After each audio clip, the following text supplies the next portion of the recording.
तो एक बार फिर स्वागत है आप सभी का हमारे इस YouTube चैनल MG स्टडी में।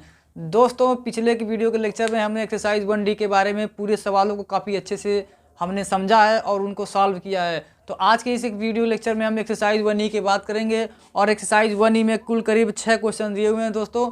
तो हम एक एक प्रश्नों को स्टेप बाय स्टेप एक एक करके सॉल्व करते हैं। तो सबसे पहले हमारे पास दो प्रश्न बोर्ड पे आपके सामने लिखा हुआ है कि सिद्ध करना है कि ए जो है ना उपसमुच्चय है ए यूनियन बी का, और दूसरा प्रश्न है बी जो है ए यूनियन बी का उपसमुच्चय है। यानी दोस्तों इस प्रश्न में हमें सिद्ध ही करना है कि पहले प्रश्न में ए को सिद्ध करना है कि ए जो है ए यूनियन बी का उपसमुच्चय है, और दूसरे में ये सिद्ध करना है कि बी जो है ना ए यूनियन बी का उपसमुच्चय है। तो ऐसे प्रश्नों को आप दो तरह से सॉल्व कर सकते हैं।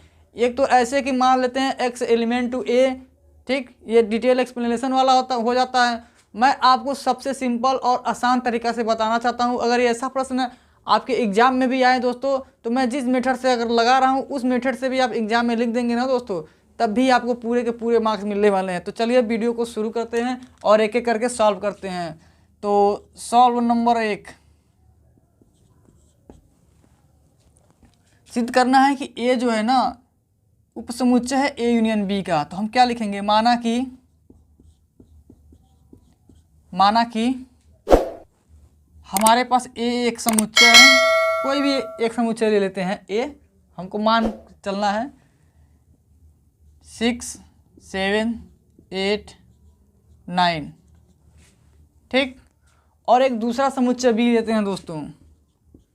यहाँ भी हम कुछ भी ले सकते हैं बी में, 7, 9, 10, 11, ठीक। अब हम ए यूनियन बी निकालेंगे RHS से, राइट हैंड साइड से ए यूनियन बी। तो क्या हो जाएगा ए यूनियन बी दोस्तों, समुच्चय ए में आपका है 6, 7, 8, 9, यूनियन समुच्चय बी 7, 9, 10, 11, यूनियन कर दीजिए 6, 7, 8, 9, 9 तो ऑलरेडी मैंने लिख लिया, 7 भी लिख लिया, 10 और 11 बच रहा है, 10, 11 को भी हम लोग लिख लेंगे, ठीक। तो RHS से हमें ये प्राप्त हो रहा है 6, 7, 8, 9, 10 और 11।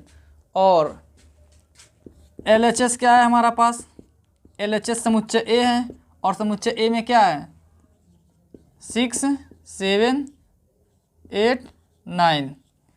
तो दोस्तों आप ध्यान से देखिए, यहाँ कह रहा है कि सिद्ध करना है कि समुच्चय ए है ना ए यूनियन बी का उपसमुच्चय है।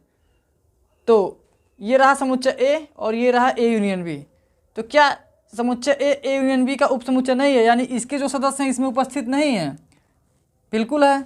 अतः हम कह सकते हैं, इसीलिए हम कह सकते हैं कि LHS इक्वल टू RHS, ठीक। तो उम्मीद है दोस्तों आपको पहला प्रश्न समझ में आया होगा। ठीक दोस्तों, इसी तरह आप दूसरे प्रश्नों को भी कर सकते हैं। जैसे इसी हम एग्जाम्पल में हम समझते हैं, एक समुच्चय माना कि हमने ए ये रहा और बी ये रहा, ठीक। ए यूनियन बी निकालेंगे, ठीक, आपको ऐसे ही मिलेगा। और समुच्चय बी आपका ये रहा। तो समुच्चय बी और समुच्चय ए यूनियन बी, तो 7, 9, 10, 11 समुच्चय बी के सदस्य हैं। तो 7, 9, 10, 11 जो कि ए यूनियन बी में उपस्थित है। अतः हम कह सकते हैं कि समुच्चय बी समुच्चय यूनियन बी का उपसमुच्चय है। अब हम प्रश्न नंबर 3 की बात करते हैं। प्रश्न नंबर 3 क्या कहता है, आइए देखते हैं प्रश्न संख्या 3 पर।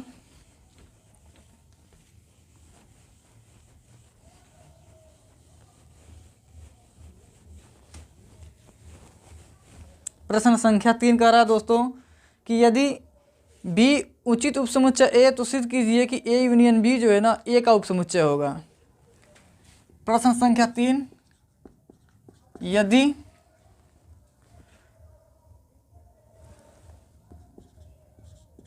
बी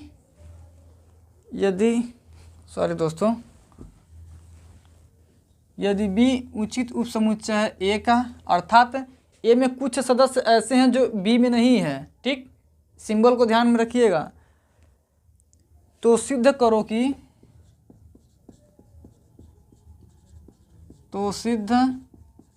करो कि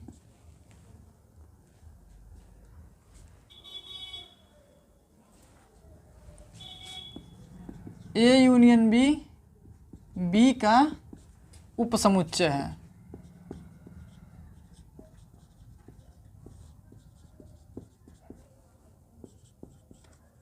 ये रहा सॉल्व दोस्तों। कह रहा है कि यदि बी उचित उपसमुच्चय ए तो सिद्ध कीजिए कि ए यूनियन बी का उपसमुच्चय होगा। दोस्तों इस सिंबल को आप ध्यान से देखिए, ए उचित उपसमुच्चय बी उचित उपसमुच्चय ए, अर्थात ए में कुछ सदस्य ऐसे हैं जो बी में नहीं है। तो हम क्या लिखेंगे, माना कि एक समुच्चय ए और एक समुच्चय बी, 1 3 7 9 10 11। दोस्तों हम इस समुच्चय में कुछ भी रख सकते हैं क्योंकि हमसे मान रहे हैं, यानी कि हम ले रहे हैं अपने आप से, ठीक। और एक समुच्चय बी लेना है, तो दोस्तों समुच्चय बी को हम ध्यान से लेंगे क्योंकि ऑलरेडी यह कह चुका है कि ए का उचित उपसमुच्चय है, यानी ए में कुछ सदस्य एक्स्ट्रा हैं जो बी में नहीं है। तो 3 7 9 और 11 को मैं ले लेता हूँ दोस्तों, अर्थात इसमें 1 नहीं है और 10 नहीं है, यानी ए में कुछ एक्स्ट्रा है, तभी तो इस कंडीशन को सेटिस्फाइड करेगा, ठीक। हमें सिद्ध करना है कि ए यूनियन बी जो है ना बी का उपसमुच्चय है। तो आइए हम ए यूनियन बी निकाल लेते हैं। ए यूनियन बी निकालेंगे यानी कि सारा सदस्यों को हम लोग एक साथ लिखेंगे। तो जब एक साथ लिखेंगे दोस्तों तो समुच्चय ए ही आने वाला है, 1 3 7 9 10 11, ठीक। तो जैसे हम ए यूनियन बी निकालेंगे तो आपके सामने ये रिजल्ट रहा, और कह रहा है कि ए यूनियन बी जो है ना बी का उपसमुच्चय है। ए यूनियन बी बी का उपसमुच्चय है। तो अगर आप बी को लिखेंगे दोस्तों तो ये रहा आपका बी, 3 7 9 और 11।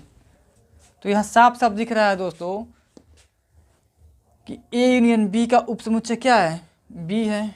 तो हम कहेंगे बी उपसमुच्चय क्या, ए यूनियन बी, अर्थात ए यूनियन बी में जितने भी सदस्य हैं उसके कुछ सदस्यों को लेकर एक समुच्चय बनाया गया है जिसे हम लोग उपसमुच्चय कहते हैं, और वो ये रहा, ठीक। ठीक इसी तरह से इस प्रश्नावली में दोस्तों प्रश्न संख्या 4 भी दिया गया है कि ए यूनियन बी अगर रिक्त समुच्चय है तो सिद्ध कीजिए कि ए भी रिक्त समुच्चय है और समुच्चय बी भी रिक्त समुच्चय है। सिंपल से जब हम दो समुच्चयों को अगर हम यूनियन निकालते हैं और रिक्त समुच्चय प्राप्त होता है तो ये तभी संभव है जब दोनों समुच्चय में कोई भी सदस्य ना हो, ठीक। तो इसको भी आप इसी तरह से प्रूफ कर सकते हैं।